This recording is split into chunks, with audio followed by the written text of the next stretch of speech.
बातमीनंतर आता मुंबईसह उपनगरात काय घडामोडी घडतायत बघूयात न्यूज टॉप 9 मधून। अभिनेत्री सोनाली कुलकर्णीकडून मुंबई ते पुणे दरम्यान 5 तास वाहतूक कोंडीत अडकल्याचा व्हिडिओ शेअर हे खूप भयंकर असल्याचं सोनालीनं म्हटलंय। शासनानं यावरती उपाययोजना करावी ही सोनाली कुलकर्णीची मागणी आहे। मुंबईच्या कुर्ला पश्चिमेतील हलाव पुलाजवळ रात्री एकावर गोळीबार, बाबा एल्लप्पा पवार अशा नावाच्या व्यक्तीवरती गोळीबार झाल्याची माहिती आहे। पोलिसांनी 2 आरोपींना या संदर्भात ताब्यात घेतलेलं आहे। मुंबईसह संपूर्ण महाराष्ट्रासाठी पुढील 5 दिवसांसाठी उष्णतेच्या लाटेचा इशारा आहे। मुंबईमध्ये पुढील 4 दिवस तापमान 35 अंश सेल्सिअसच्या आसपास राहण्याची शक्यता वर्तवण्यात आली आहे। मुंबईतील महापौर बंगल्याची दुरुस्ती आणि नूतनीकरण करण्यासाठी 3.48 कोटींच्या खर्चास मंजुरी आहे। स्थायी समितीच्या बैठकीत निर्णय झालाय। प्रमुख अभियंता विभागाच्या वतीनं कंत्राटदारांची नेमणूक करण्यात येते। उद्या महाराष्ट्र दिनानिमित्त दादरच्या शिवाजी पार्कवरती परेडचं आयोजन सकाळी 6 ते दुपारी 12 वाजेपर्यंत। दादरसह आजूबाजूच्या परिसरातील वाहतुकीत काहीसे बदल। कचरा फेकणाऱ्यांवरती सीसीटीव्हीचा पहारा आणि सीसीटीव्हीची नजर ठेवा। कचरा फेकताना आढळल्यास कठोर कारवाई करा। मुंबई पालिका आयुक्त अश्विनी भिडे यांचे अधिकाऱ्यांना निर्देश। कचरा व्यवस्थापनासाठी वॉर्ड मॅप तयार करण्याचेही आदेश। पश्चिम रेल्वेवरती विरार ते डहाणू दरम्यान उद्यापासून 15 डब्यांची लोकल धावणार आहे। 1 मे पासून नॉन एसी लोकलच्या 17 फेऱ्या वाढवण्यात येणार आहेत।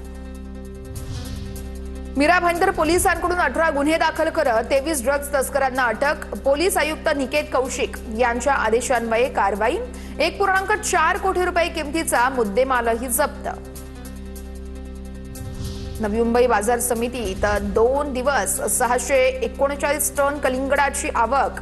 कलिंगडामुळे विषबाधा होत असल्याच्या अफवेमुळे विक्रेते चिंतेत आहेत। काही दिवसांपूर्वी कलिंगड खाल्ल्यामुळे एका कुटुंबातील 4 मृत्यू झाला होता।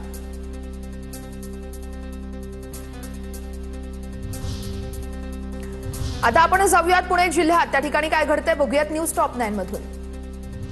महापौर बंगल्यातील वृक्षतोडीची पुणे महापालिका आयुक्तांकडून गंभीर दखल। संबंधित विभागाकडून खुलासा आल्यावरती कारवाई करणार पालिका आयुक्तांचे निर्देश। यंदा 1ली ते 8वीच्या विद्यार्थ्यांना निकालपत्रासह उत्तरपत्रिकाही दाखवल्या जाणार आहेत। विद्यार्थ्यांचं प्रगती पुस्तक समोर यावं यासाठी शिक्षण मंडळाचा मोठा निर्णय आहे। पुण्यातील 2 भाजप नगरसेविकांचा वाद आता मुख्यमंत्री कार्यालयापर्यंत पोहोचलाय। नगरसेविका अर्चना पाटील यांच्याकडून मृणाल कांबळे यांची मुख्यमंत्री कार्यालयाकडे तक्रार आहे। हिंजवडी आयटी पार्क मधील कामं 31 मे पर्यंत पूर्ण करा। शासकीय यंत्रणांना पीएमआरडी आयुक्तांच्या सूचना। सगळ्या शासकीय यंत्रणांची जबाबदारी निश्चित करून कामाला लागण्याच्या सूचना। पुण्यातील फळभाजी बाजार 2 दिवस बंद राहणार आहे। 1 मे रोजी महाराष्ट्र दिन आणि 2 मे रोजी साप्ताहिक सुट्टी असल्यानं बाजार बंद असेल। भुसार बाजार केवळ 1 तारखेला बंद राहणार असल्याची माहिती आहे।